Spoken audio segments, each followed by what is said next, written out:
Chapter 7. The second degree. The captain of the guard and his men go to the anteroom and prepare the candidates in line. At a given signal they march into the council chamber to the sound of the organ. They are not blindfolded, but the chamber is dark except for one light over the center altar. They march about the chamber and form a hollow square, facing the center. The Grand Knight and the other officers are before the center altar. The captain of the guard advances to them and salutes. The Grand Knight, or someone appointed, may ask the questions of the candidates. The lesson to be conveyed to them in the second degree is that most of them have no intelligent idea of what their faith consists of. They do not know even the catechism. The contrast between their prompt avowal of their faith a few moments before in the first degree, and the public exposure of their ignorance must be made as strong as possible by the officers of the council. The candidates must be impressed and stimulated to action, so that they may in the future spend more time in studying their religion and learning its tenets. If they are ignorant, how can they expect to influence others and lead them into the church? Grand Knight brothers, you have affirmed your faith. You believe in Holy Mother Church. Are you able to defend her if necessary? Thereupon, candidates are called by name and asked to repeat answers taken from the catechism. If there are any priests among the candidates, care must be taken to avoid asking them any questions.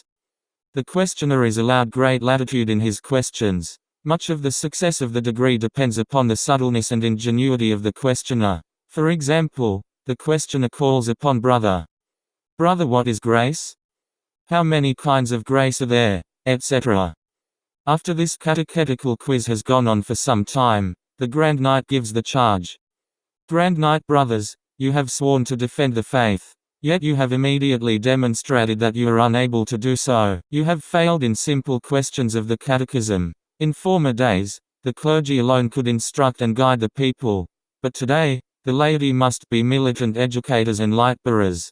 The laity must assist the clergy. They must know their holy religion almost as well as the clergy.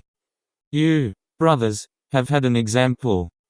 Go from here, resolved that you will study your faith and be able to speak the word of truth upon the proper occasion. Guards, lead the candidates to the anteroom to prepare for the third degree. The candidates file out under the leadership of the guard.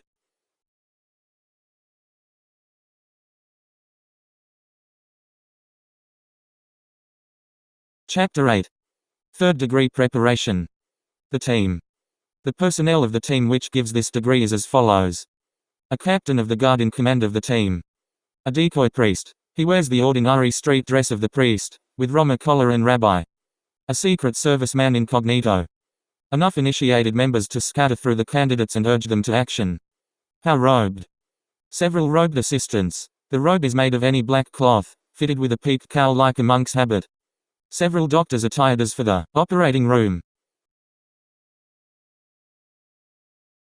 The members.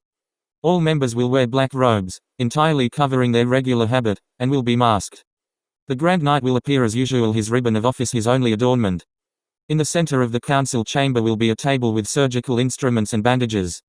A small room leading from the chamber will be made as warm as possible. This room is known as the hot box or the HB. When all is in readiness, the Grand Knight will direct the captain of the guard to send his men to their work. The assistants go to the ante-room, where the candidates are gathered. Their work is to stir up the candidates to anger if possible, using the decoy priest as a last recourse.